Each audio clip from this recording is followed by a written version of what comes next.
concentrate here. Okay, so what have you got? Me? Yeah, have you hit anything yet? Let's hear it.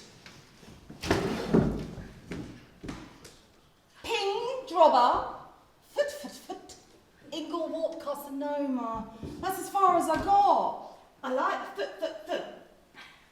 Yeah, it's kind of onomatopoeic. I don't know, it feels to me like it needs some punching up. You can always add some jokes later on. You've got to get the through line first. But do you think it's Hamlet? Don't ask me, I'm just a chimp.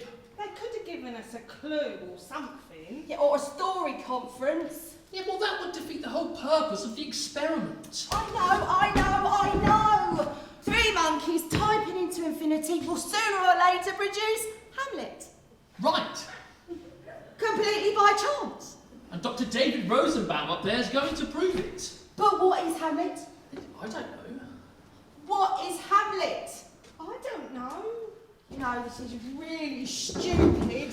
Oh, have you got something better to do in here? Why not just buckle down and get the project over with? But what do we owe this Rosenbaum anyway? A man who sits outside those bars and says, that one's Milton, that one's Swift and that one's Kafka, just to get a laugh. What is a Kafka? Why am I a Kafka? Or his 4-eyed friend sure think it's a stitch. Then how are we supposed to write Hamlet if we don't even know what it is? And this from a guy who's supposed to be smart. This from a guy at Cambridge University. Okay, so chances are a little slim. The way I figure it, there's a providence that oversees our pages. Rough draft them how we may. How does yours go, Milton?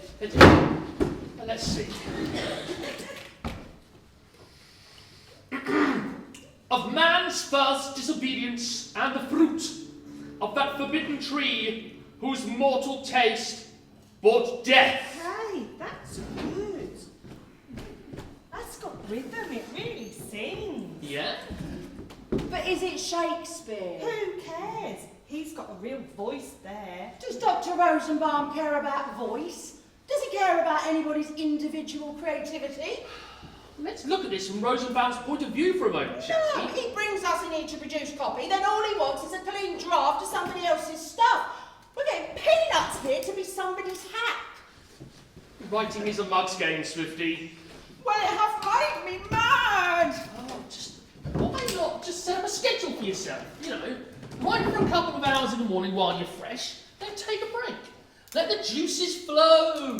Write for a couple more hours in the afternoon and relax for a shot of papaya and some masturbation. What's the big deal? If this Rosenbaum was worth anything, we'd be working on word processors, not these antiques. He's lucky he could find 3 who could type this good. And then he treats us like those misfits at the London Zoo. I mean, a tire swing. What does he take us for? Oh, I like the tie scene. I think it's a nice touch. Well, I can't work under these conditions. It's no wonder I'm producing garbage. How does the rest of yours go, Milton? What's this? Yeah, read us some more. Blah, blah, blah. Whose mortal taste brought death into the Blammergown. Bed socks, Knockwurst, Tinkerbell. What do you think? Blammergabben's good. Well, I'm not sure. What is it? Is it the tone? I knew this was a stretch for me. I'm just not sure it has the same expressive intensity or pungent lyricism as the first part. Well, I mean, it needs rewriting. What doesn't? This is just a rough draft after all. Oh, lights on. This bit. Are they watching? What? Are they watching? I don't know, I can't see. I've got my paws over my eyes. What? What is the point to this? Why do they videotape our bowel movement? What? Oh. Lights off! How about you, Franz? What have you got? Well,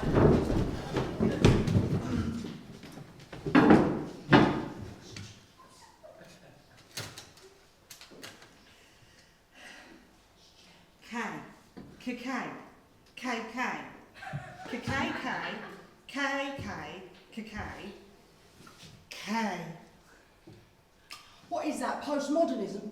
20 lines of that. At least it'll fuck up his data. 20 lines of that, and I got blocked. I went dry. I felt like I was repeating myself. But do you think that's Hamlet?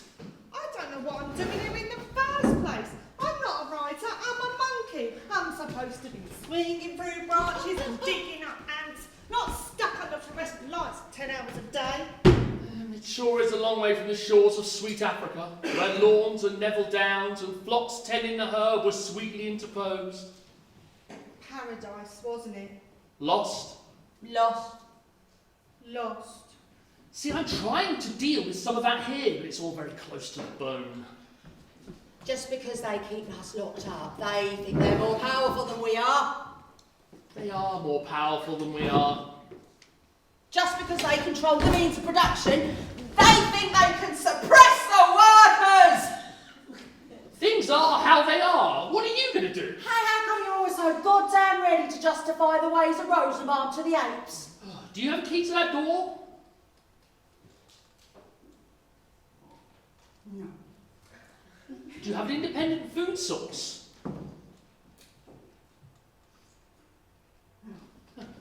Well, then call me a collaborator. I happen to be a professional. If Rosenbaum wants his pages, then we'll give it a shot. But just remember, we are not astrophysicists. We're not brain surgeons, we're chimps. Of rapes in captivity, this is not a bad gig. What's really frightening is if we stick around this cage long enough, we're going to evolve into Rosenbaum. Evolve? Into Rosenbaum? Brush up on your Darwin, baby. We're more than kin and less than kind. Anyone got a smoke? I'm all out.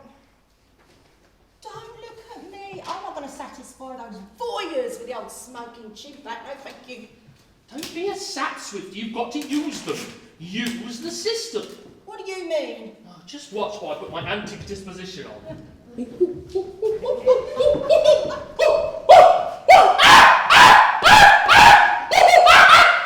Ah! Gaulois, my favourite. I should have thrown in a Cabbage Patch doll for that performance. Got results, didn't it? I'm sure you do your chimp act and you get a gaulois out of it. Last week, I totaled a typewriter and I got a whole carton of Marlboro. Yes, but you didn't smoke them, did you? You took a crap on them. It was a political statement. You made a statement and I got my cigarette. All's well that ends well, right? It's the only way we know they're watching. Huh? We perform, we break typewriters, we type another page. At least it's one way we know someone out there is paying attention. Oh, a resident philosopher.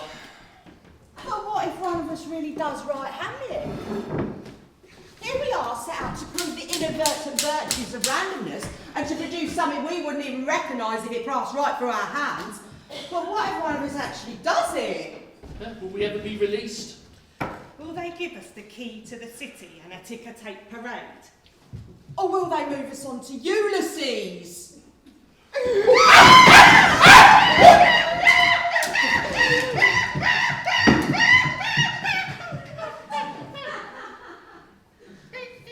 Why did they pick Hamlet in the first place? What's Hamlet to them or they to Hamlet that we should care?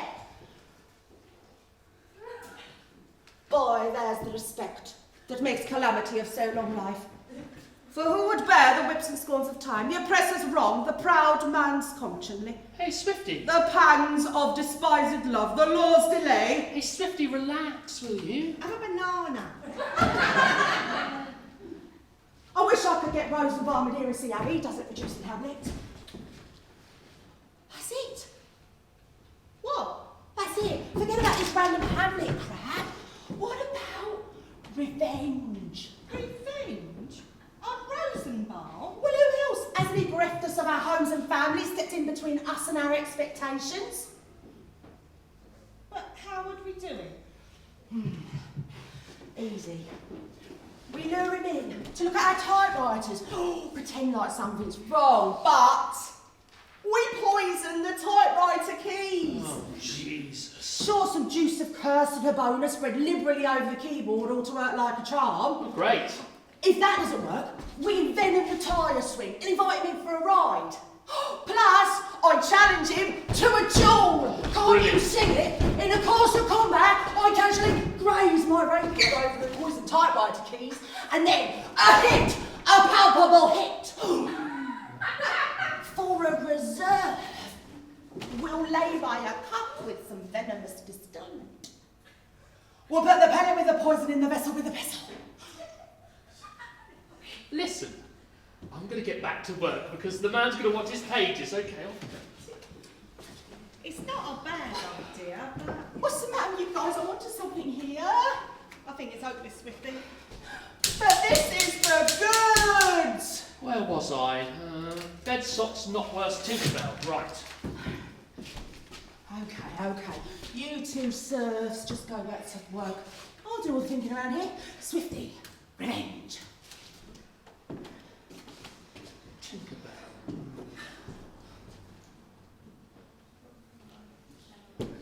Stuxelsvans hemorrhoid? That's good. That is good. Stuxelsvans.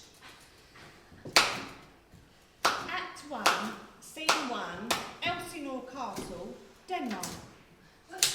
Hemorrhoid.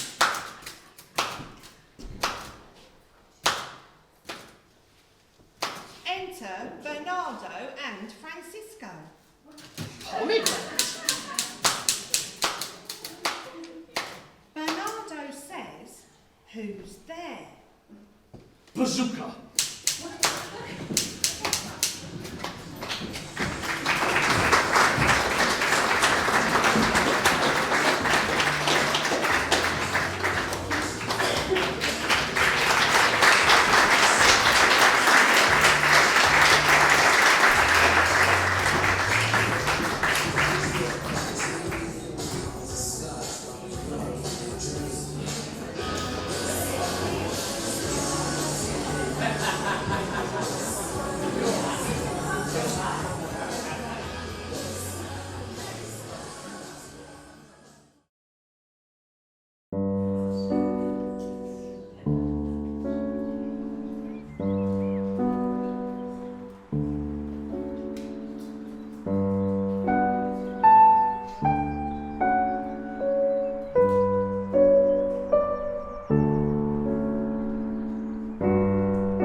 That's all that came out, just oh.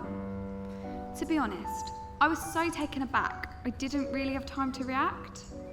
I mean, if I'd known earlier that day, maybe even the day before, I could have prepared. I could have run through a short dialogue in my head. I could have practiced in front of the mirror. That's what you do, you know. You prepare, you get ready, you know what you're going to do and how you're going to react. You don't just leave it to chance. For goodness sake, where would we be if we just left it all to chance? I should have made sure that I was ready, and then I could have reacted accordingly. Or, at the very least, delivered a decent, oh. Something with feeling, something that meant something, something delivered.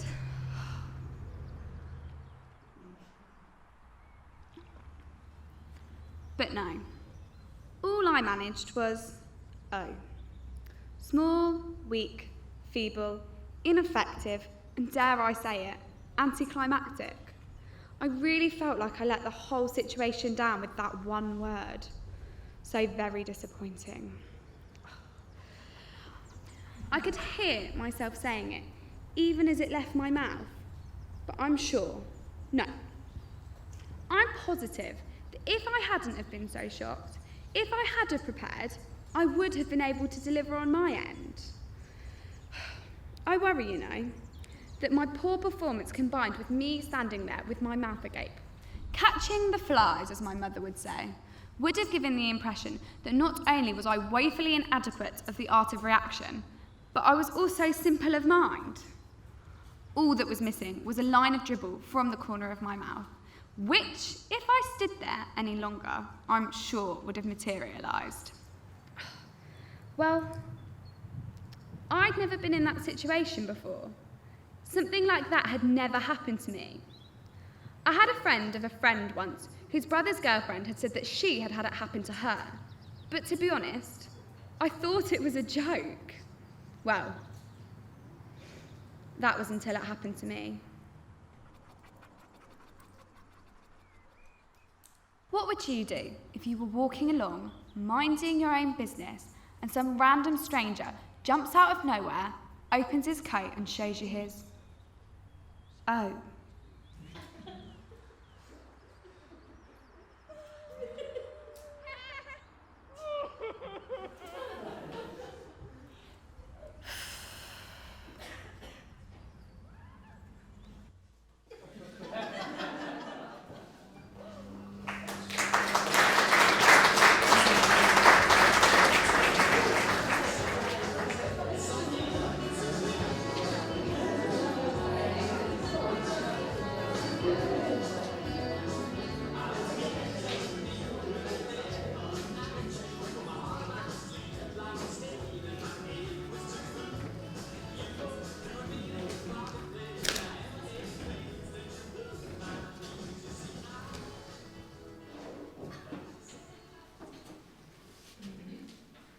I know what you're thinking. You're looking at me, you're saying to yourself, average guy, normal human being, nothing out of the ordinary. Well, that's what I thought too for many years. Boy, was I wrong. When I look back now, I think I always really knew the truth about myself underneath.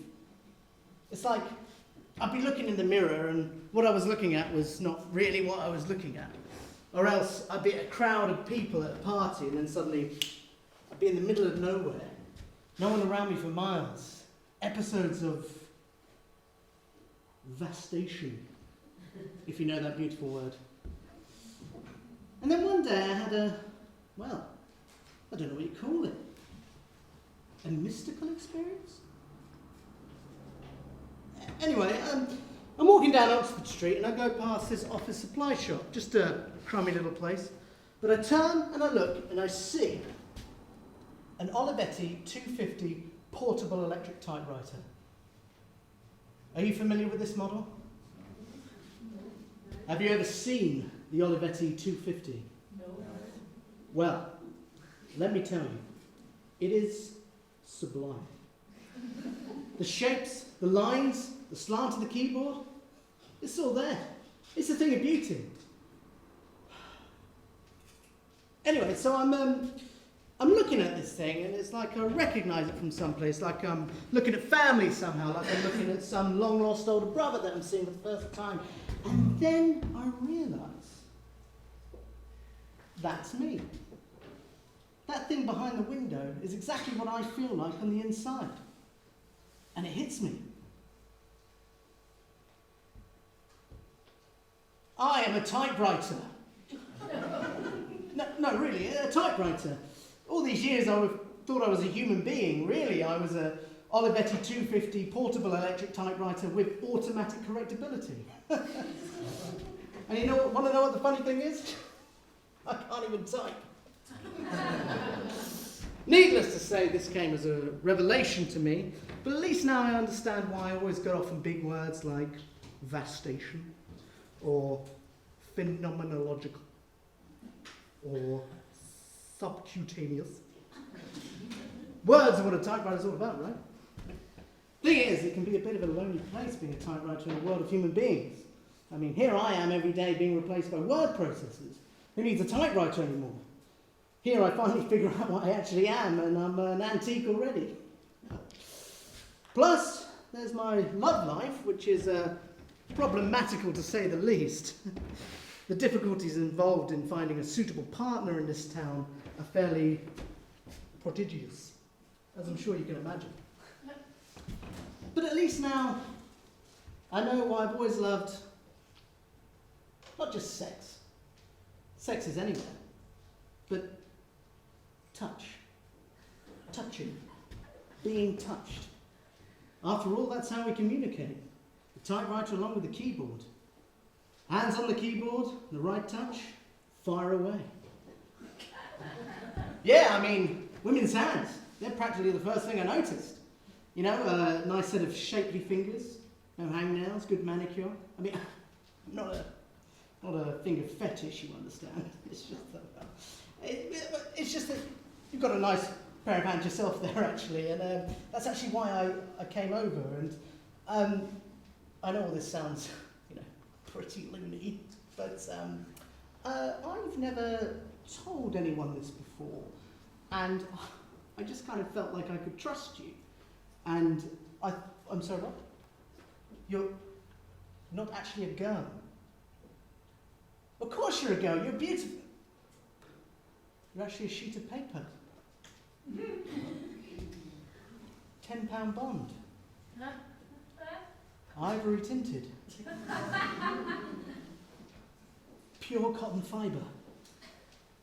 Well, nice to meet you.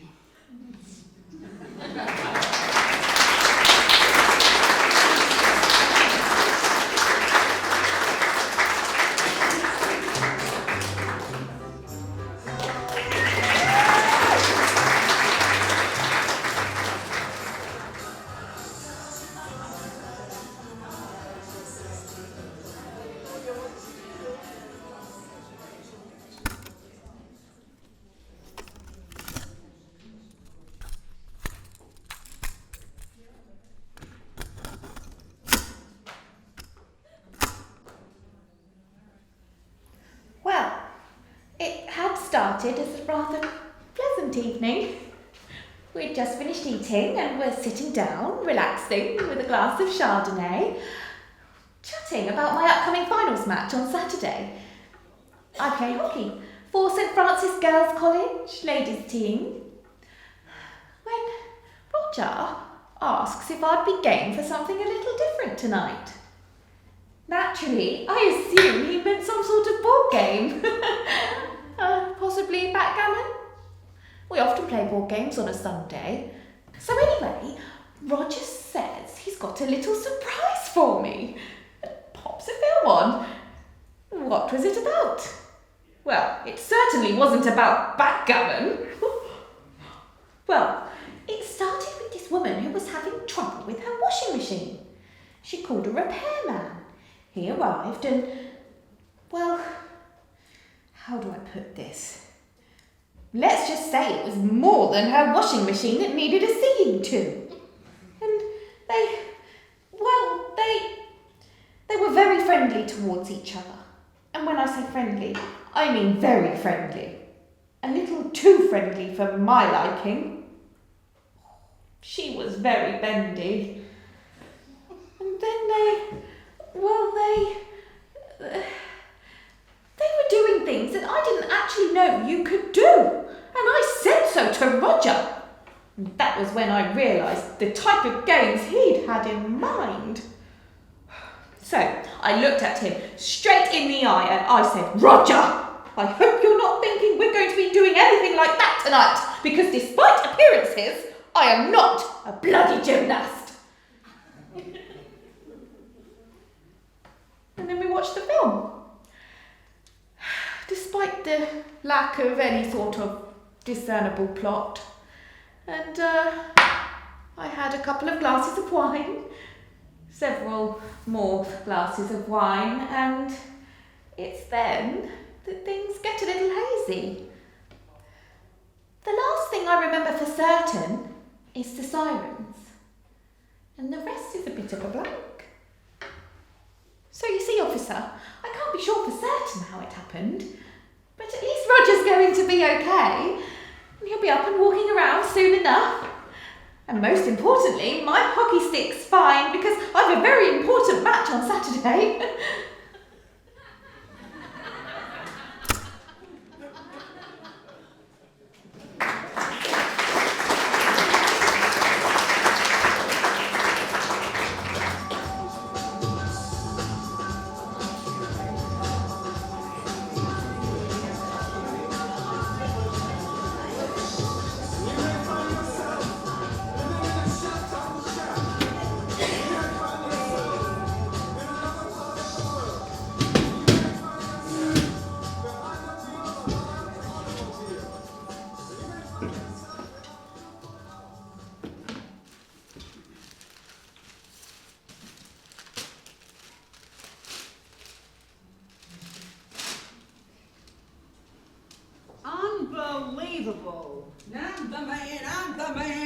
I'm the man who broke the bank of Monte Carlo. Hey, Joe! Hey, Charlie. Hey, Frank. Think we're gonna make 50 today? looks like it. 50 stories down, 50 stories to go. Looks like we're gonna have this baby all punched in a week ahead of schedule. Yeah. And what a view to lunch by, huh? Beautiful. Jersey, Yeah. my home. This is what I love about waking up here. We eat like kings. So what's the bill of fare today, Frankie? What you got? I think it's liver waste. Joe, how about you?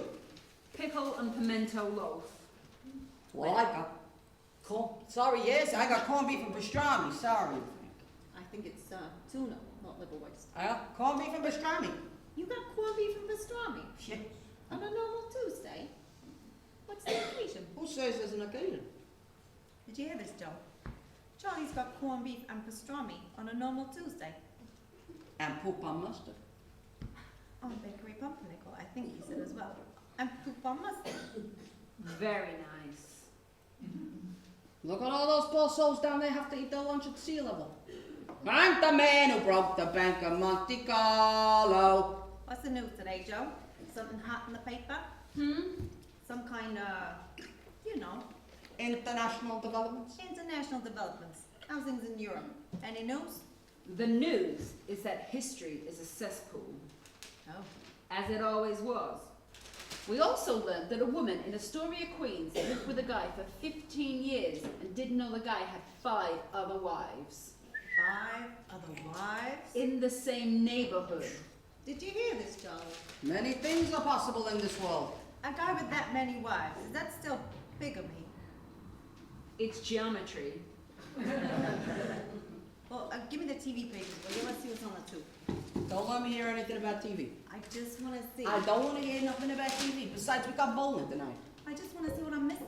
Speaking of tonight, who's in? I'm in. Joe, you in? I can this week, Charlie. You want to bowl a few games tonight? I got some things I gotta do at home. What do you gotta do? Nail up some doilies in your wife's powder room or something? I got some things I gotta So do. do them tomorrow. Bridget wants me to do them tonight. So bring her along and do them tomorrow. I can't do them tomorrow. Hey, who's the king in your house anyways? Who's the king? Who makes the rules? Jimmy, when Maggie wanted you to put a new floor in, you didn't bowl for 2 weeks, Charlie. That was different. And because you couldn't bowl, you wouldn't let us bowl either. That was different. Yeah, why was that so different? Just don't get small on me, Joe, okay? Why was it so different? I hate it when you get small on me like that. Gentlemen, please. And it's not doilies. Joe. Hey, how's your wife doing, Frankie? She's good. The doctor fix her all up and everything? Looks like it. She was out there mowing the grass yesterday. That's a sign. That's a sign. But how about that lawnmower we just bought, Charlie? How's that working? That's busted. No. Yeah, Already? Yeah. Did you take it back? I don't know why I cut my grass in the first place. I like it long. I like to sit on my porch and look at it long. Where do you think the word lawn comes from in the first place? From long. Because grass was always long. Originally, when people said, I'm going to plant some seeds to grow along, and then some moron thought he'd be different and cut his lawn short. The rest is history of fashion. I didn't know that. Did you say something, Joe? No, I didn't say anything. Yo, Pep Dad, you grab me of those sugar cubes?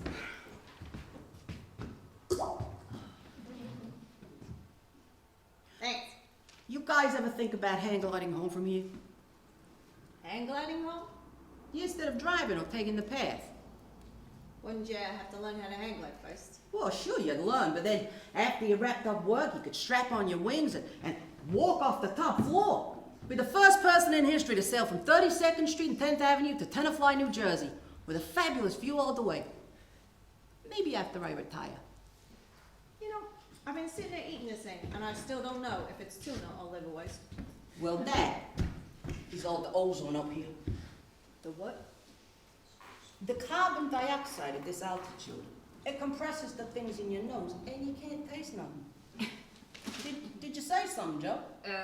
Not me. I guess the carbon dioxide was compressing my nose or something.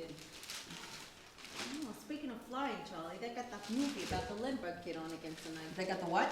With that show about the Lindbergh baby who got kidnapped. Well, with let me the, see that. Hey, what's up with the how you doing? I just want to see. Well, did you see that movie that Thomas was on? Yeah. With Anthony Hopkins as, what's his name? Bruno Hauptmann. Yeah. Hey, didn't it happen someplace Oh, around? yeah, Hogg, New Jersey. What are they bringing that turkey back for? Turkey. Yeah, wants to see that garbage all over again. It happens to be a very thoughtful movie for your information. And as it happens, today is the anniversary of the day the Charles Lindbergh baby was kidnapped. That happened 50 years ago. What's the big deal about it? Jesus Christ died on Easter. They showed the King of Kings that weekend. Gentlemen. If you'd ever done anything more important than glue your wife's cat pictures into a photo album that showed the Joe Morelli story on your birthday, does that explain to you why this movie is on today? Gentlemen, please. And don't let me hear the word turkey. What's with you today, Charlie? What's the matter? Nothing's the matter.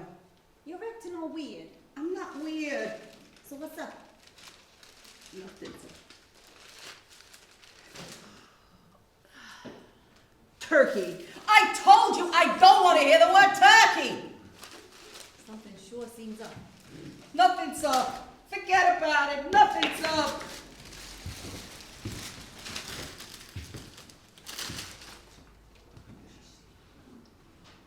Here, Bert.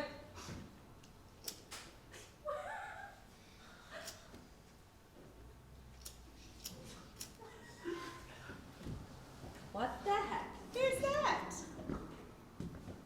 What does it look like? It's a cupcake. Hey, Joe. Will you look at this? Isn't that nice? Maggie made him a cupcake. My wife did not make me this cupcake. I bought this cupcake. So what's the, Celebration? the celebration, Charlie? Who says there's a celebration? Corned beef and pastrami and a chocolate cupcake? If you will notice a solemn color, maybe I'm observing a very solemn day for some private reason. Next thing you know, he's gonna be putting up doilies around the house. That's it, Morelli. Gentlemen. And your taste in movies is lousy. Gentlemen. And if you ask me, Charles Lindbergh is overrated. Overrated? Yeah, overrated, so he flew across The greatest hero in American history. He flew across the ocean. Big deal. Oh, big deal, huh? And as for the Lindbergh baby, who cares? Who cares? Yeah, who cares? It's old news. Oh, yeah? It's ancient history that kid got stolen. You don't have no feelings about the Lindbergh baby? No, I don't have no feelings for the Lindbergh baby. You don't care about the Lindbergh baby? No, I don't care about the Lindbergh baby. Well, for your information, I am the Lindbergh baby. You're the... Yeah. I'm the son of Charles Lindbergh, kidnapped from the home of my family, and I didn't mean to tell you, but you forced me into it. And the hell if I will listen to my family being assaulted, so there. You think you're the Lindbergh baby?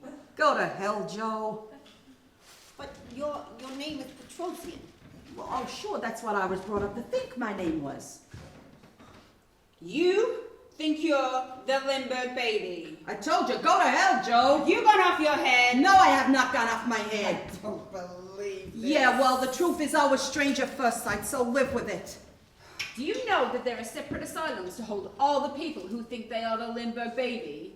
Read your newspaper. Stick them pickle and pimento loaf, small time. Charlie, there are people who might wonder just a little if you claim to be the Lindbergh baby.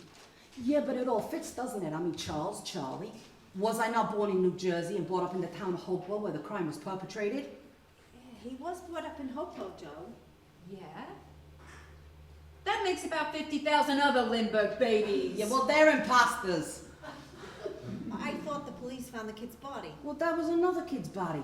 Whose body? Well, I don't know whose body, but it wasn't my body. Obviously not. How come you kept this a secret all these years, Charlie?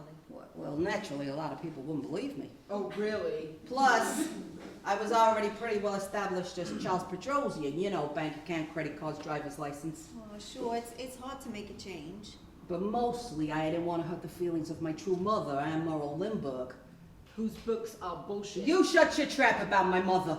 come on, Joe. You know better than that. Have you read her books? Yes, I have, and I think they're very beautiful. She made a goddamn fortune off of you writing about that kidnapping. It happened to be a very traumatic experience for her. That don't mean she gotta go peddle it on every street corner. You wanna contact her, get a cut of the royalties. Retire early. Take up hang gliding. I'm through talking to you. Joe's got a good point, Charlie. You want to contact the family. You could try to pick up your inheritance. You could have been a rich guy, Charlie. I did write to my mother once. You did? Yeah, but she never answered back. I figured the letter never got to her. Did you tell her, you know, who you were? Well, I hinted who I was. Oh, sure. Dear Mom, guess who? And then he signed it. Your loving son, Charles Petrosian. P.S. Send the inheritance. Knock it off. Real subtle. I told her I was from her area. That's how I put it. I said I was from her area. That's a hint. Sigmund Freud would have had a picnic. I told her how I saw the house lots of times. You saw the house you were kidnapped from? Sure, I used to go by all the time when I was a kid. And then later on, when I learned who I truly was, I used to drive out there and park. I'd park under this tree and sit there thinking to myself, this is yours, child. This is your kingdom. So, your old man flew over the Atlantic in the spirit of St. Louis? Yeah, and my grandfather was ambassador to Mexico. I didn't know that. Yeah, my mother's father. I've seen that movie lots of times on the Late Show, The Spirit of St. Louis. It must have been great having Jimmy Stewart play your father-in-law. I wrote to Jimmy once under my nom de plume of Petrosian. He ever answered back? I got a signed picture in the mail. You never told me that. You never told me you had a signed picture. Well, naturally, I've been keeping it a secret. People start putting a few clues together. It could have repercussions. Yeah. They'd throw you in the loony bin. Knock it off. But this means Anthony Hopkins didn't really do it. What, you mean kidnap me? Yeah. Well, obviously not unless he was in league with the Petrosian family and handed me over to them. Yeah, what about the Petrosians role in all this? My foster family, as I like to think of them. Pawns in a bigger game, Frank. Pawns in a bigger game. But how did you make the transition from being a Lindbergh to being a Petrosian? Let's just say, Frankie, I got my ideas. You know, it's very funny you should be saying all this. What, that I've been the Lindbergh baby all these years and you never knew it? Yeah. Because you see, I'm the son of Tsar Nicholas II of Russia. No. Yeah, You're kidding. it's the truth. The kid that got killed in the Russian Revolution. That's me, the heir to the throne of Moscow Holy shit. and sovereign of the Ukraine. Oh, I saw that movie, Nicholas and, what's the name? Alexandra, that was my mother. But I thought you got shot. A faithful servant smuggled me out. Nobody knows I survived. And you had Laurence Olivier in your movie and everything. I mean, Anthony Hopkins is one thing, but Sir Laurence Olivier. Yeah, I felt pretty honored having him in my movie, but I did have a few quibbles about the, historical details. So what's your real name? Alexei Nikolaevich Romanov. By what name would you prefer to be called? Well, why don't you just keep calling me Frank? It'll be easier. Besides protecting your incognito. The Tsar of Russia? Now, Joe. The Tsar of Russia? I don't want to hear a word from you, Joe. Do you know how old you would have to be the Tsar of Russia? Never you mind, Frank. You'd have to be 90 years old. Do you want to hurt his feelings? And a hemophiliac. Well, I've always been a heavy bleeder. That don't make you the Tsar of Russia. I mean, the limbo baby is Will one you thing. just shut up for a moment, please? Shut up. You're on a lot of very sensitive ground. And Frank here lost everybody in the revolution. So have a little sympathy. You got orphans here. Okay then, Alexei. How do you know all of this? How do you know you're the head honcho of the Ukraine? One day, I saw this picture in a book. A picture of Moscow with the, the Kremlin and those domes. Yeah, those onion-shaped domes. And I thought to myself, I've been there. I've been there sometime. It was like I could remember it. Of course you've been there. Those communist bastards tried to rub you out there. And then, when I saw that movie, it was like I knew all the streets. Before they'd even go around a corner, I'd know what was going to be on the other side. It was home. It must have been painful. It was pretty painful. seeing everything you lost out on. It only got really bad when I had to watch myself get killed. Understandably, Alexei, understandably. But how's your Russian these days? Oh, I've forgotten most of it by now. The whole trauma probably made you, repress it. Yeah. Plus, the strain of having to maintain your daily identity as Frank McCullough. Have you told Phyllis? No, she doesn't know. I'll probably have to tell her sometime, though. You just gotta wait for the right... Yeah, the right circumstances. Circumstances, yeah. She'll probably be pretty surprised to find out she's the Queen of Russia. Tsarina. Huh? Tsarina. The wife of the Tsar is the Tsarina. Is that proof, Joe? Is that proof? I say queen, he says Tsarina. He's got the facts at the tip of his fingers. I know how cars work, but that don't make me no Cadillac. Peace, gentlemen. Just think, if we'd have had you over there all these years, the Berlin Wall would have gotten taken down a lot sooner than it did. After not being built in the first place. Yeah. That's the hardest thing about being, Who you are. who I am. Knowing what I could do for world peace. Have you ever contemplated the restoration of your throne? I think I should leave that to the will of the people. Well, if things had worked out different, I can't think of anyone I'd rather have on the Russian throne than you, Frank. Thanks. Thanks a lot. Well, I'll be goddamn to think. All this time you didn't know about me and I didn't know about you. And Joe here didn't know about either one of us.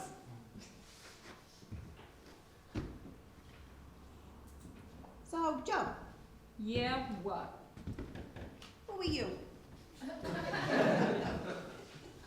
I'm not anybody. Really, I mean. I'm not anybody.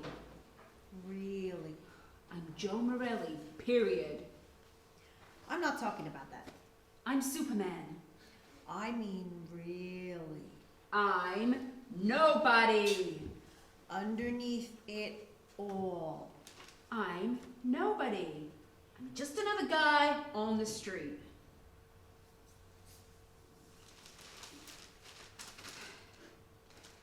But in a previous lifetime, I was Marie Antoinette. Oh, shit! Let it be cake, lady. I said that in 1793, let them eat cake. isn't that something? I knew you were somebody. Frank gets shot up by the Reds, and you have your head chopped off in Paris. 1 minute I'm standing there in a diamond tiara, and the next minute I'm Joe Morelli from Weehawken. Must be pretty disconcerting. To say the least. But I do remember the thing, the guillotine, the blade. Ah, shit. Already? Is it 1 o'clock? Yeah, that's what the company says. But listen, you guys, you can't tell anybody about this. You forget who you're talking to. People would think I was kind of weird. I don't want this getting around. We will be as the two. You swear? Of course we swear. We're all in the same, Situation. Situation. But now, first things first, who is bowling tonight? I'm in. I think this week, Charlie. Are you gonna let that bullshit get in your way? Are you forgetting who you are? Yeah, Joe. Remember the crown jewels. You're right, count me in. Great. And say la guerre. But Charlie, if you want to stay home and watch the Limbo movie tonight, we'll understand completely. Now I've seen it, let's bowl. Okay. As long as I'm home by midnight. What are you, Cinderella? I'm the man who broke the bank of Monte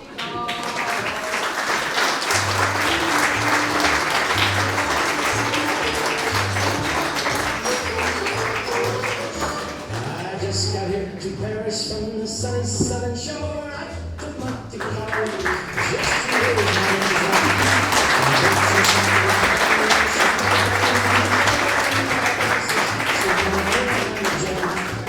yes, I've known since that's a morning at the tent. As I walk along the boulevard and in the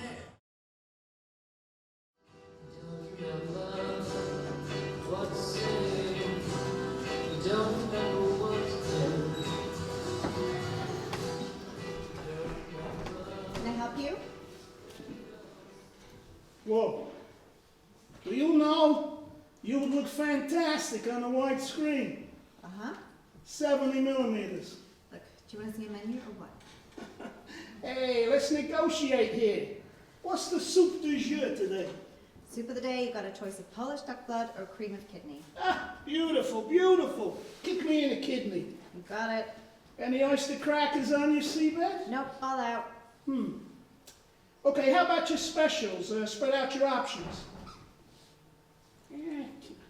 Got your deep fried gizzards, Oh, fabulous. calves braised with okra, Oh, you are a temptress. and pickled pig's feet. Pig's feet? I love it. Put me down for a quadruped. You got it. Any sprouts to go with those feet? Iceberg. So be it. Ooh. Al! Hey, Marcus, what's up, buddy? Jesus! What is it? What's wrong? Oh, man! Hey, well, take a seat. Sit down. I just don't know what's happening today, Al. It doesn't make any sense. Hey, you want me to get you a drink? I'll call a waitress. Don't even try. It just doesn't make any sense today. It's really weird. Well, what like? Right from the time I got up. Well, tell me the story. Well, I went to the drugstore, right, to buy some aspirin. This is a big drugstore, right? Yeah? I go up to the counter, and the guy says to me, "What can I do you for?" And I say, "I'll have a bottle of aspirin." He gives me this funny look, and he says, "Oh, we don't have that, sir." And I'm like, how can you be a drugstore if you don't have any aspirin? Did they have any Buford? Yeah, Advil? yeah, Extra strength Tylenol? yeah. Well, no aspirin. None whatsoever. Why? And that's the kind of weird thing that's been happening to me all day. It's like, I went to the newsstand to buy the Daily News. The guy's never even heard of it. It could have been a misunderstanding. I asked every place. No one's heard of the news. I had to read the Toronto Hairdresser. Or what about this? I went to the deli at lunchtime to get myself a sandwich. They don't have any pastrami. I'm like, how can you be a deli if you don't have any pastrami? Was this a Korean deli? This is a kosher from Jerusalem deli. Oh, we don't have that, sir. Have some tongue. Ew. Or I get a cab over here. The guy doesn't go to 56th Street. He tries to take me to Newark instead. Oof, Newark. Looking at me like I'm an alien or something. Mark. Settle down. Oh, I don't go there, sir. Settle down. Take a breath. Do you know what this is? Sure. Well, what is it? What's happening to me? Don't panic. You're in a Philadelphia. I'm in a what? You're in a Philadelphia, that's all. But I'm in... Yeah. Physically, you're in New York. But metaphysically, you're in a Philadelphia. I've never heard of this. You see, inside of what we know as reality, there are these pockets, these black holes called Philadelphias. Now, you fall into one, you come up against the kind of shit that's been happening to you all day. Why? Because in a Philadelphia, no matter what you ask for, you ain't gonna get it.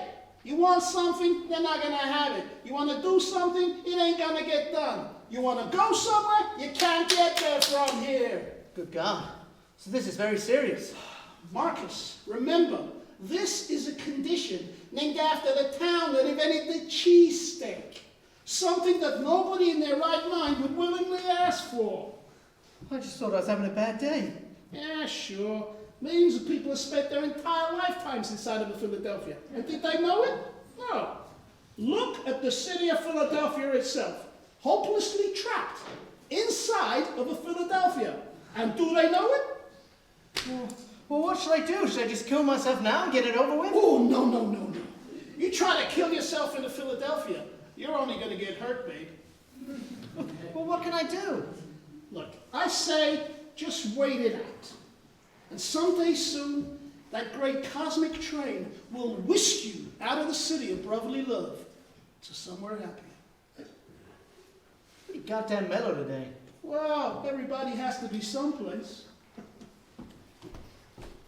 Is your name Ellen Chase? It is indeed. There was a phone call for you. Your boss? Okay. He says you're fired. Cool, thanks. So anyway, you have this problem. Did she just say you got fired? Yeah, I wonder what happened to my pig's feet. But Al, you loved your job. No sweat.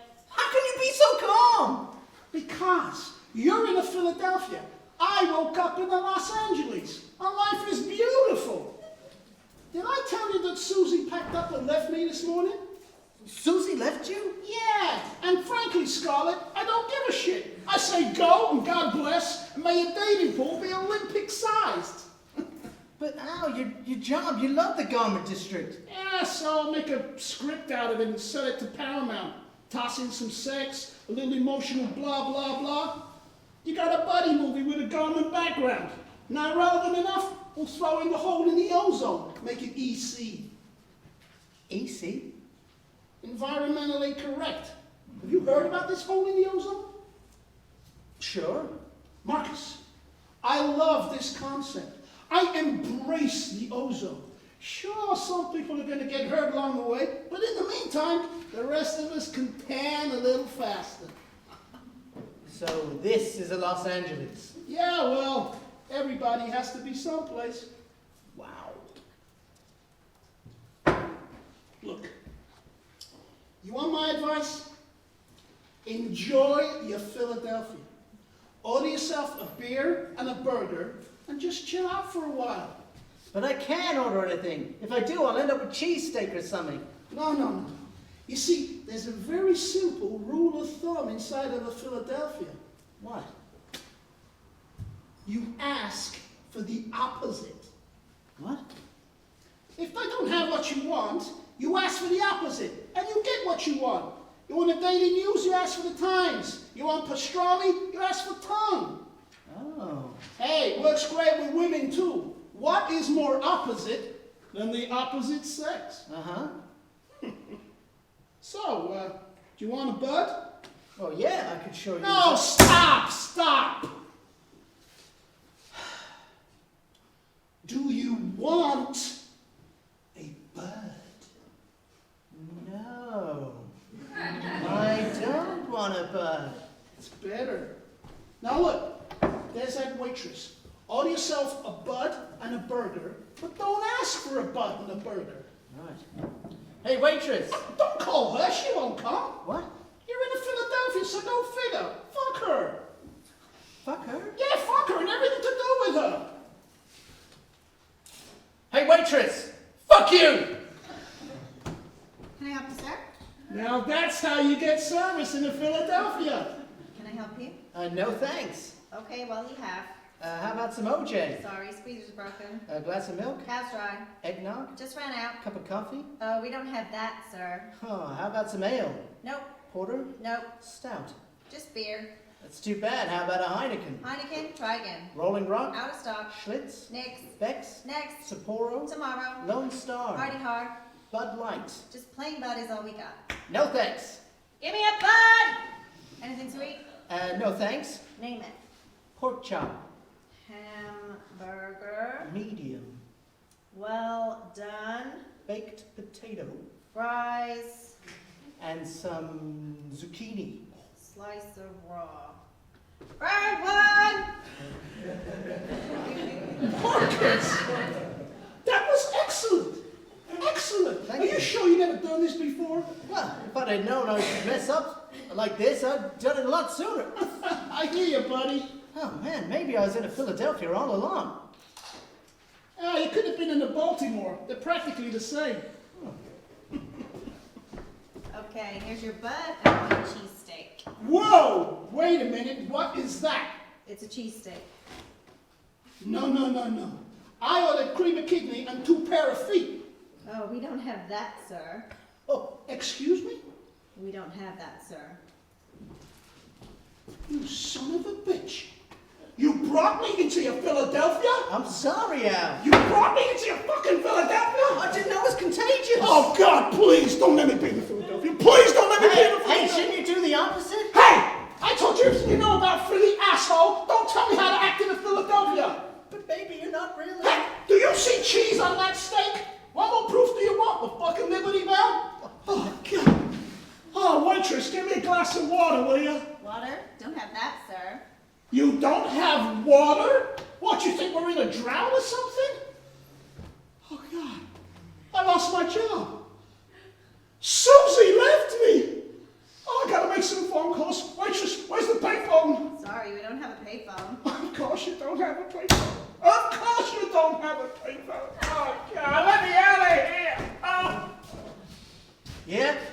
so bad in Philadelphia. Could be worse. I've been in a Cleveland all week. What's that like? It's like death without the advantages. Oh, care to stand? Don't mind if I do. I hope you won't reveal your name. Sharon. Goodbye. Hello. Care to starve? Oh, thanks. Yeah, everybody's got to be someplace. So.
Did you bring it? Sorry, mate. Did you bring it? Traffic was bloody awful. Just answer the question, did you bring it? You've been waiting long? Did you fucking bring it? Alright, no need to shout. Of course I brought it. Do I look stupid? Do you really want me to answer that? So, where is it? It's a bit nippy. I reckon there'll be a frost tonight. For God's sake, just give it to me. Alright, calm down. Well, what? Where is it? Well, there's been a bit of a problem. Problem? I haven't exactly got it on me. What do you mean, you haven't exactly got it on you? You just said, I've got it. Well, I did have, but what? Well, I put it down. You put it down? Are you actually insane? Where did you put it? Somewhere. Somewhere? Where the bloody hell is somewhere? To be completely honest, I'm not entirely sure. You don't know. You put it down, but you don't know where you put it. Well, I thought I knew. Jesus Christ! Okay. Let's just go back to the last time you had it. Alright, well, I arrived here like we arranged. Like we arranged? I brought it in with me. And I came through the door. You weren't followed? I wasn't followed. So, well, the door was stiff. Stiff? Yeah, I couldn't get it closed. Right, but at this point you still had it with you? Yeah, I still had it, but I had to put it down. Why? Well, I couldn't shut the door. I needed both hands, so I put it down behind me. Unbelievable. It's the truth, not that. The fact, knowing what you know, that you would go and put it down and then turn your back on it. I didn't think. Clearly. So what happened next? Well, the door was really stiff. Yeah. I've got the picture. So then when did you lose it? I didn't lose it. So what did you do next? Well, I eventually got the door closed. And? When I turned around to pick it up, it gone. Gone? Gone? Gone where? I have absolutely absolutely no idea. It was there when I put it down, but gone when I turned around. And you didn't see anything? Not a thing. And you definitely had it on you? Of course I did. So where the bloody hell is it? I don't know. We are going to die. He's going to kill us. Trust me, it'll be fine once we explain to him what happened. I did bring it. What are we going to do? He's going to be here soon. Do you want to sit down? No, I do not want to sit down. Do you not understand? He is going to kill us. Trust me, it'll be fine. Trust you? Trust you? You're a fucking idiot. All you had to do was one simple job. That was it. Even you couldn't mess it up. Just bring it with you. I didn't lose it. So what the fuck do you call it? Misplaced. I misplaced it. That's great! That's great, yeah! We'll just say to him, we misplaced it! Alright, there's no need to shout. I am not shouting! You don't think you'll kill us, will he? What do you think? I don't want to die. Neither do I. He's going to be here any minute. What are we going to do? I don't want to die. Pull yourself together. What should we do? We need to find it. We need to find it now. Right, you f***ing Where is it? He lost it! Misplaced? Mis-fucking placed?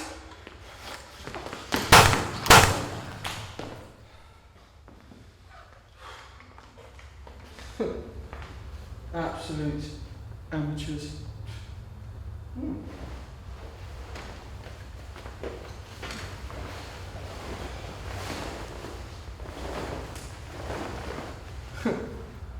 Won't be making that mistake again.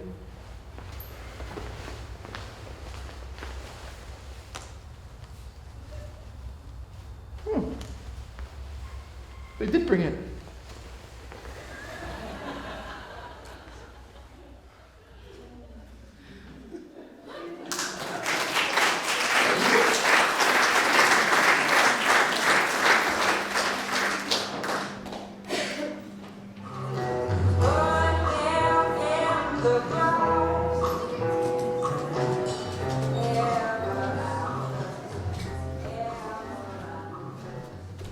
Excuse me, is this chair taken? Excuse me? Is this chair taken? Yes, it is. Oh, thanks anyway. Sure thing. Excuse me, is this chair taken? Excuse me? Is this chair taken? No, but I'm expecting somebody in a minute. Oh, thanks anyway. Sure thing. Excuse me, is this chair taken? No, but I'm expecting somebody very shortly. Would you mind if I sit here till he or she or it comes? They do seem to be pretty late. You never know what you might be turning down. Sorry, nice try though. Sure thing. Is this seat taken? No, it's not. Would you mind if I sit here? Yes, I would. Oh. Is this seat taken? No, it's not. Would you mind if I sit here? No, go ahead. Oh, thanks. Everything else seems to be taken. Oh, it's a great place. Oh, what's the book? I just wanted to read in quiet, if you don't mind. No, sure thing. Everything else seems to be taken. Great place for reading. Yes, I like it. What's the book? The Sound and the Fury. Oh, Hemingway. What's the book? The Sound and the Fury. Oh, Faulkner. Have you read it? I've not actually read it. I've sure read about it though. I hear it's great. It is great. It's supposed to be great. Waiter? What's the book? The Sound and the Fury. Oh, Faulkner. Have you read it? I'm an Everton fan myself. What's the book? The Sound and the Fury. Oh, Faulkner. Have you read it? Yeah, I read it in college. Oh, where was college? Oh, I went to De Montfort University. Where was college? I was lying, I didn't really go to college, I just liked to party. Where was college? Oxford.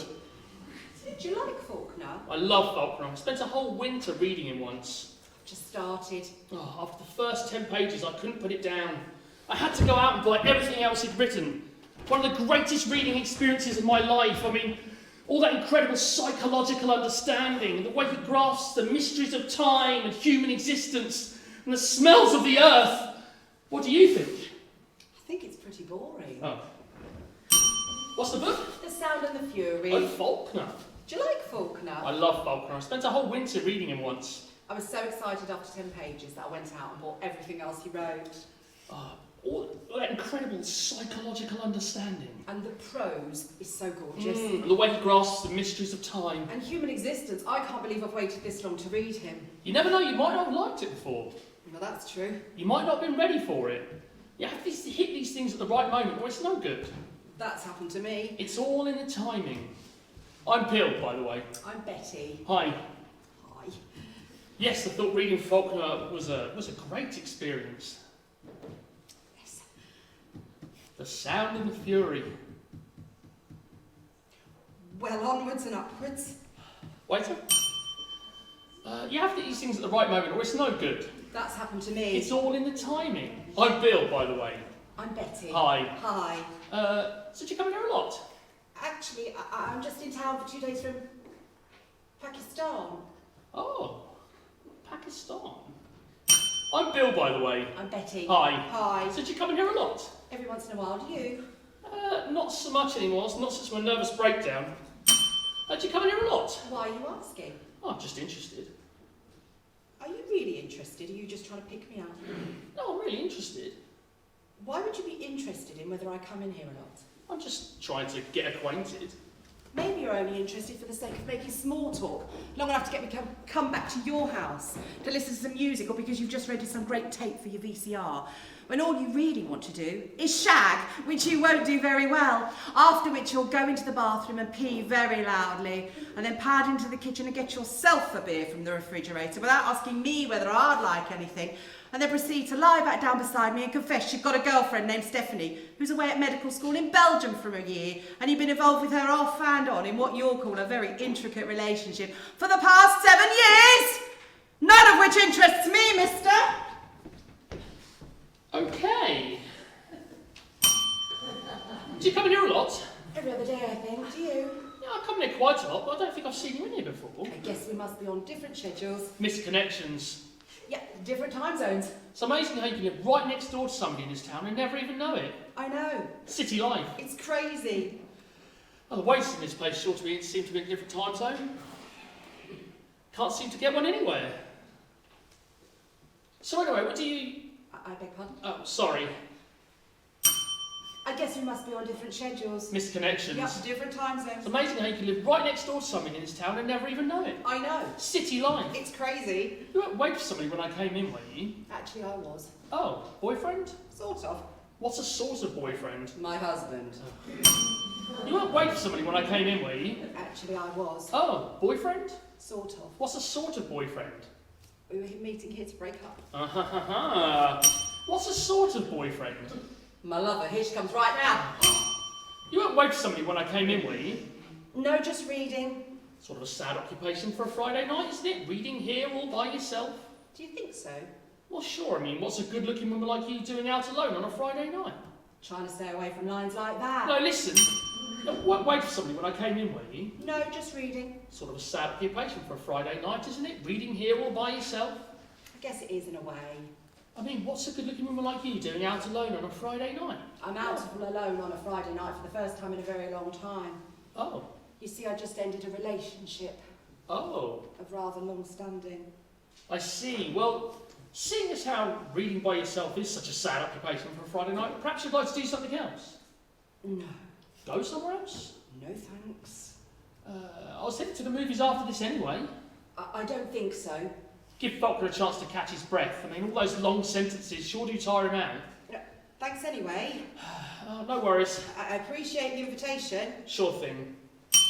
So do you come here a lot? I do, and I'm not waiting for anybody. I was just reading. Oh, sort of a sad occupation for a Friday night, isn't it? Reading here all by yourself? I guess I was trying to think of it as existentially romantic, you know, cappuccino, great literature, rainy night. That only really works in Paris. I mean, we could go to the airport, get a late flight, find a cafe. I'm a little short on plane fare tonight. Oh, darn it, so am I. To tell the truth, I was headed to the movies after I finished this section. Would you like to come along, as you can't locate a waiter? Well, that sounds like a lovely idea, but, her girlfriend. 2 of them, actually. One of them's pregnant, and Stephanie. Girlfriend? Not really. Not unless you count that castrating bitch I dumped last night. Girlfriend? Sort of. Well, what's a sort of girlfriend? My mother. I just ended a relationship, actually. Oh. A rather long-standing. I'm sorry to hear that. Yeah, it's my first night out in a while, so I'm a little bit at sea, to tell you the truth. So you didn't stop to talk to me because you're a Moonie or a member of some weird political affiliation? No, straight down the ticket Conservative. Straight down the ticket Labour. Can I tell you something about politics? I like to think of myself as a citizen of the universe. I'm unaffiliated. Oh, that's a relief, so am I. I vote my beliefs. Labels are not important. Labels are not important, exactly. I mean, take me for example. So what if I got a 2-2, 2-1, first at college? Or so what if I'm from Luton, Northampton, St Albans? I believe a man is what he is. A person is what he is. A person is what they are. Sure. I mean, so what if I admire Trotsky? So what if I once had total body liposuction? So what if I don't have a penis? So what if I spent a year in the Peace Corps? I was acting on my convictions. Sure. You can't hang a sign on a person. Absolutely. I bet you're a Scorpio! Listen, I was headed to the movies after I finished this section. Would you like to come along? Oh, sure. What's playing? A couple of the really early Woody Allen movies. You don't like Woody Allen? Oh, sure, I like Woody Allen. But you're not crazy about Woody Allen? Some of his early ones kind of get on my nerves. Listen, I was just going to... Sorry. No, go ahead. I was going to say, I was headed to the movies after this. So was I. The Woody Allen Festival. Just up the street. Do you like the early ones? I think anybody who doesn't ought to be run off the planet. How many times have you seen Bananas? 8 times. 12. So you're still interested? Do you like Edmund's crumb cake? I had to go out at 2 o'clock in the morning the other day just to get some. Did you have an Etch-a-Sketch as a child? Yes. Do you like Brussels sprouts? No, I think they're disgusting. They are disgusting! Do you believe in marriage in spite of current sentiments against it? Yes. And children? 3 of them. 2 girls and a boy? Harbour, Trinity and Eton. And will you love me? Yes. And cherish me forever? Yes. Do you still want to go to the movies? Sure thing. Waiter!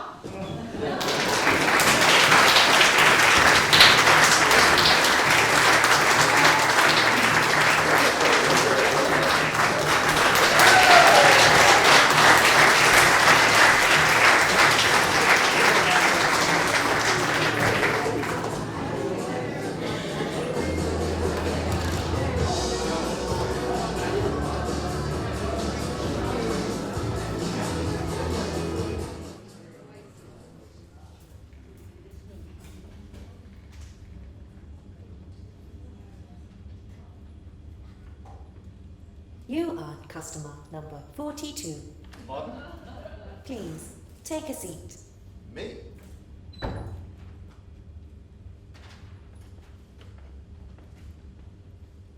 Now serving number 42. Really? You taking a... Please, take a seat. What, back over there? Please, take a seat. And sit down here? Please, take a seat. Okay, okay.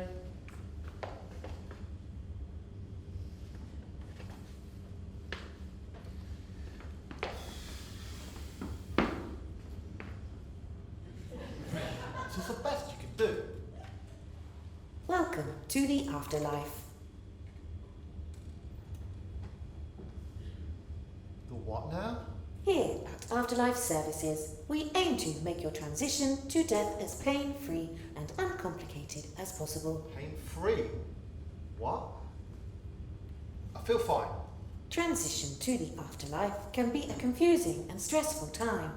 Here at Afterlife Services, we aim to offer a complete care package that will suit a variety of needs. Can we just go back a bit? I mean, are you saying We aim to house you in the habitat that would best suit you. Wait, what? Are you... All previous physical pain has been cured immediately. But I feel fine. I mean, I felt fine before.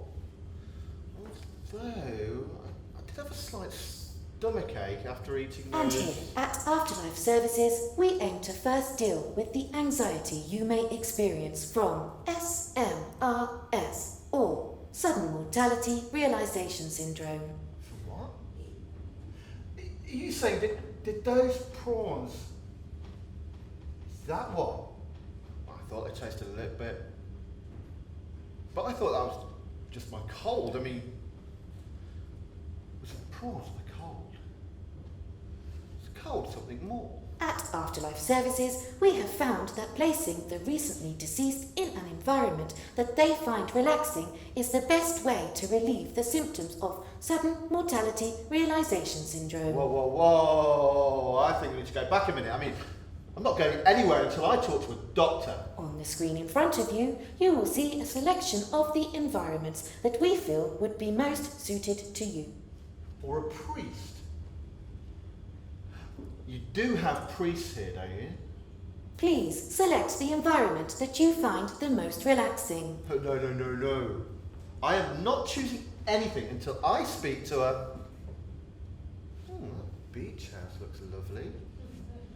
Beats my... Beach house environment selected. Oh, no. I'm not selecting anything. I was just saying. I'm not even ready to... Although the correct environment is key to helping with the initial stages of coping with Sudden Mortality Realization Syndrome, longer-term effects can only be combated by selecting the right people to spend eternity with. Well, most of my family can do one. To be honest, I've been looking forward to dropping dead and not having to speak to them again. Our experience has shown us that a broad selection of family, friends, Most of them I could do without as well. and historical figures you admire will make a good start to your social circle in the afterlife. Any historical figures? We suggest 2 from each group to start with. Well, Auntie Doris said no. That would be to Uncle Phil. I always liked Uncle Phil. He did have to put up with Auntie Doris all these years. No. Mum or Dad? Sunday lunches, Mum it is. Any historical figure? Any... Wow. There's so many. No one too smart. Don't want to spend eternity feeling inferior. Joan of Arc. I wonder if she was really mad. Were those voices? Only one way to find out. Churchill. At least the guy will have a decent drinks cabinet. Before entering the afterlife, please enter your enlightenment code. My what? Please enter your enlightenment code to verify your selections. My enlightenment code? My enlightenment code. Where would I find that? Do I just make it up now? Guess you're not going to tell. So just make something up. Enlightenment code incorrect. Please enter enlightenment code. Enlightenment code. Must be here somewhere.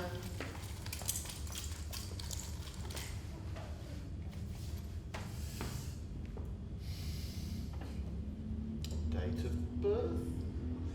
Worth a shot. Enlightenment code incorrect. Oh, come on. Give me a clue.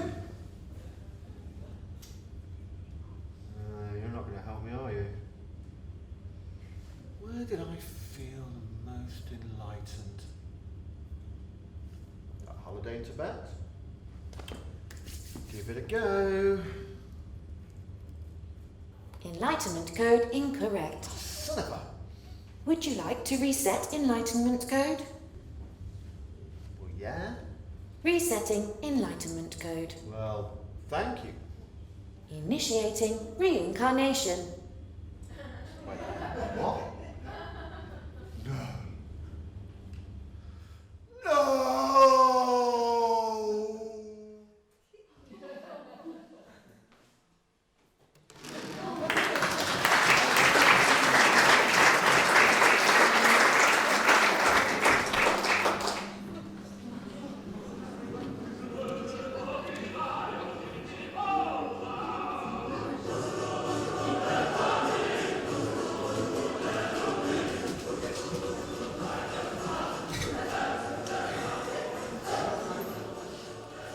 The proletariat is right.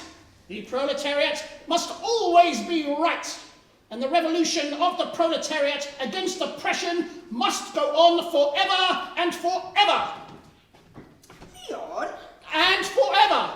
Leon, I was just reading the encyclopedia. The heading? Trotsky, Leon. Ah, good, it's about me. Listen to this. On August 20th, 1940, a Spanish communist named Ramon smashed a mountain climber's axe into Trotsky's skull in Coyoacán, a suburb of Mexico City. Trotsky died the next day. What's the year of that encyclopedia? 2019. Strange. Yes. But interesting. I am Trotsky. Yes, dear. And this is our house in Coyoacán. Yes. And we have a Spanish gardener named Ramon... Mercado, yes. There aren't any other Trotskys living in Coyoacán, are there? I don't think so. Not under that name. What's the date today? August 21st, 1940. Ah, then I'm safe. That article said it happened on the 20th, which means it happened yesterday. But Leon... And I'd be dead today with a mountain climber's axe in my skull. But Leon... Oh, will the capitalist press ever get things right? But Leon, isn't that the handle of a mountain climber's axe sticking out of your skull right now?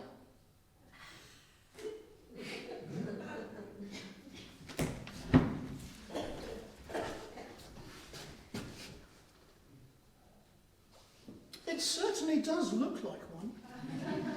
And you know, Ramon was in here yesterday telling me about his mountain climbing trip. And now that I come to think of it, he was carrying a mountain climber's axe. I'm not sure if he had it with him when he left the room.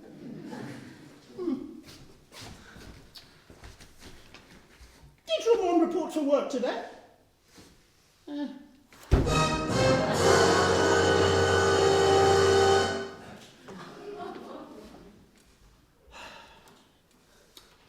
No one is safe. Force must be used, and the revolution of the proletariat against oppression must go on forever. Leon? And forever and forever.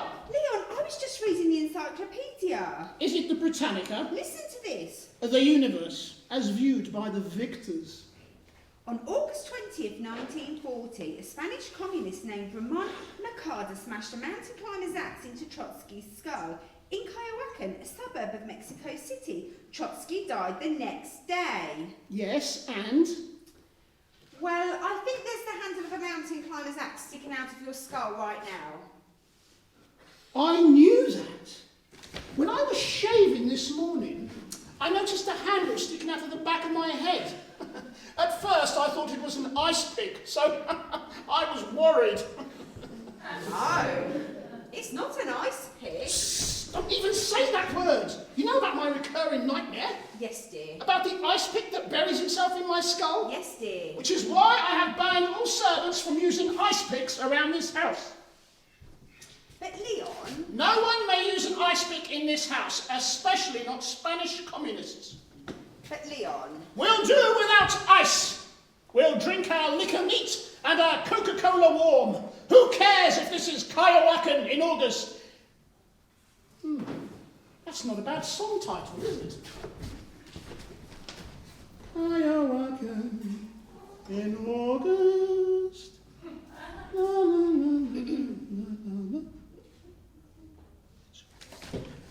Yes, ice will be allowed into the house in blocks, but may not be picked or chipped at under any circumstances, especially not by Spanish communists.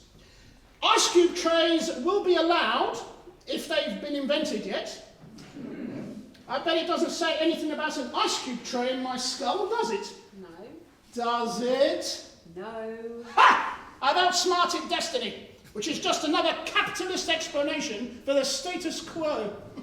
But Leon... And then, there's this. Do you know what this is? No. It's a skull. Well, I know that. I bought this skull. I own this skull.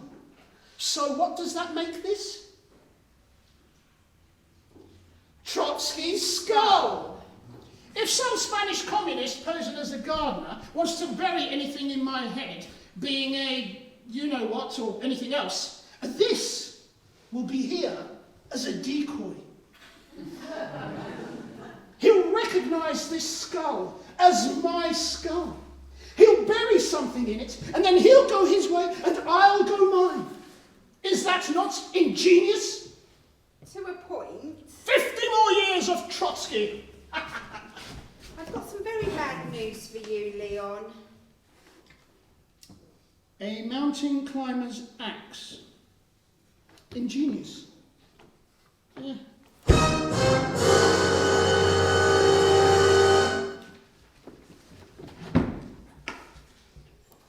Funny.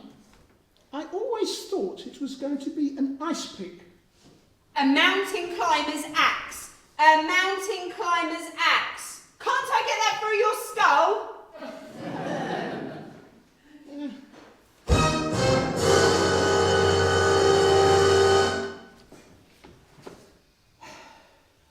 This is very bad. I mean, this is serious. What is serious, Leon? I have a mountain climber's axe buried in my skull.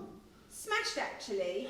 It says Mercader smashed it into your skull. Yes, all right. What am I going to do? What about a hat? You know, one of those little cute alpine hats with the point and the feather.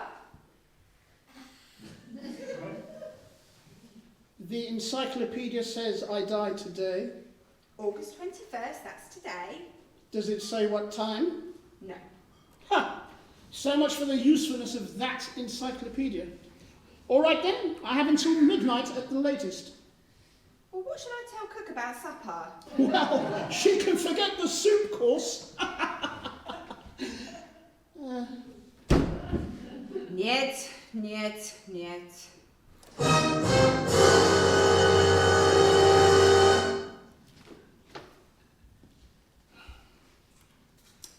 But this man is a gardener.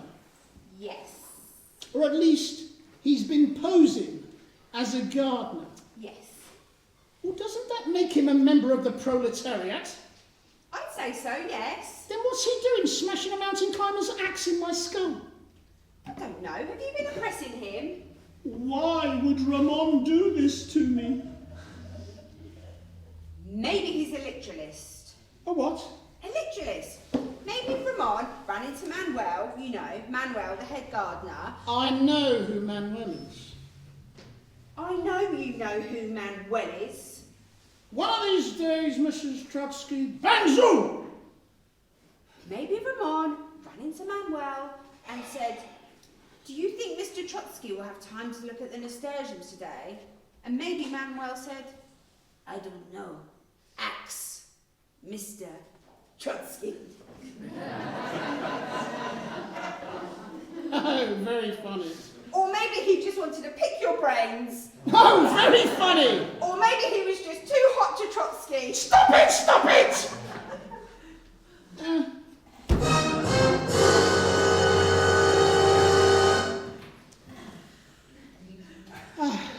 Could you call Ramon in here, please? Ramon! You better make it quick. I have a mountain climber's axe in my skull. Ramon, come quickly!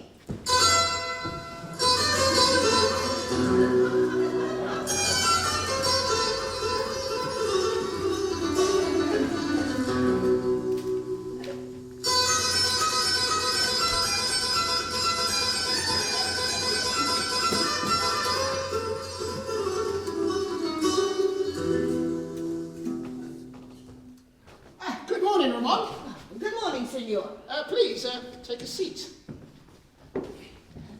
You see, we have very good employer-employee relations here. Ramon, did you bury this mountain climber's axe in my skull? I did not bury it, senor. I smashed it into your skull. Excuse me? You see? You can still see the handle. It's true, Leon. The handle isn't entirely out of sight. So we cannot say buried. We can only say smashed, or perhaps jammed. Yes, all right, but why did you do this? I think I read about it in an encyclopedia. The power of the printed word. I wanted to use an ice pick, but there weren't any around the house. Yes, but why did you do this? I mean, do you realise who I am? Do you realise that you smashed this axe into the skull of a major historical figure? I helped run the Russian Revolution. I fought Stalin. I was a major political theorist. Why did you do this to me? Was it political disaffection? Counter-revolutionary backlash? Actually, it was love, senor. I'm only sorry you had to find out about it this way, Leon. No! Yes. No! See! Oh, God! What a fool I've been!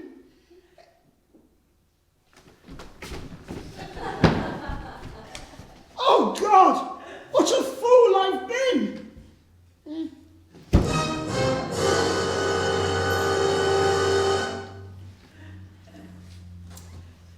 Why did you really do this, Ramon? You will never know, Senor Trotsky. This is a nightmare. But luckily for you, your night will soon be over.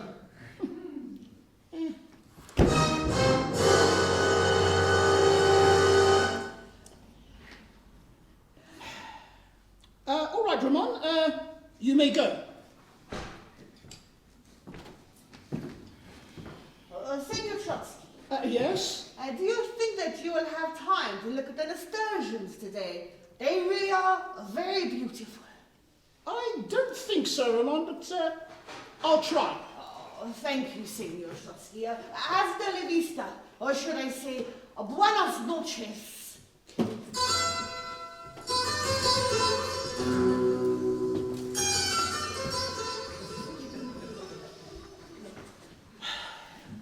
All right then, the 21st of August 1940, the day I'm going to die. And to think, I've been over so many 21st of August in my life, like a man walking over his own grave. It's been wonderful being married to you, Leon. Oh, thank you, Mrs. Trotsky. Thought it was a bit of a burden at times being married to a major historical figure. Yes, I'm sorry I was away from home so often, tending the revolution. I understand. And I'm sorry I couldn't have been more in touch with my feelings. Oh, no, please. And at the times I had so much trouble expressing my emotions. I haven't been everything I could have been. Well, it's a little late for regrets now with a mountain climber's axe buried in one's skull. Smashed, actually. So, it wasn't cancer or old age, or even the ice pick that I've feared for years. It was an axe, wielded by a Spanish communist posing as a gardener. You really couldn't have guessed that, could you?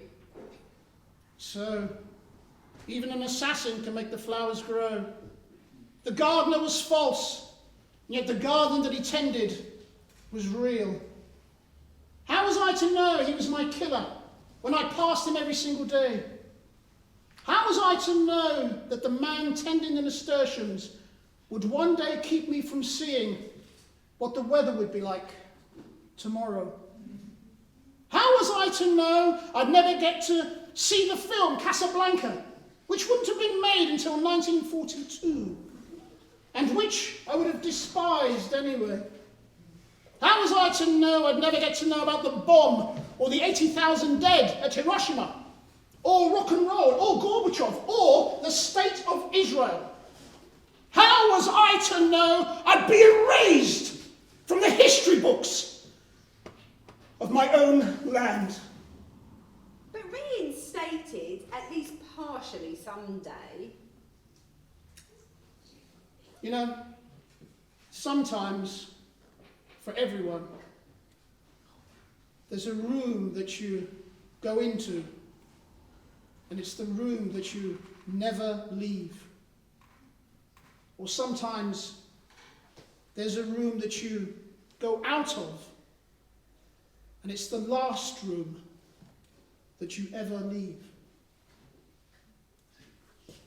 This is my last room. But you're not even here, Leon.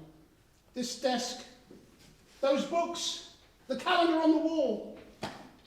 You're not even here, my love. The sun shining through the blinds. You're in hospital, unconscious. The flowers in the garden. You, standing there. This is yesterday you're seeing. That article, could you read it again, please? On August 20th, 1940, a Spanish communist named Ramon smashed a mountain climber's axe into Trotsky's skull in Cayoacan, a suburb of Mexico City. Trotsky died the next day. Gives you a little hope about the world, doesn't it? That a man can have a mountain climber's axe smashed into his skull and yet live on for one whole day.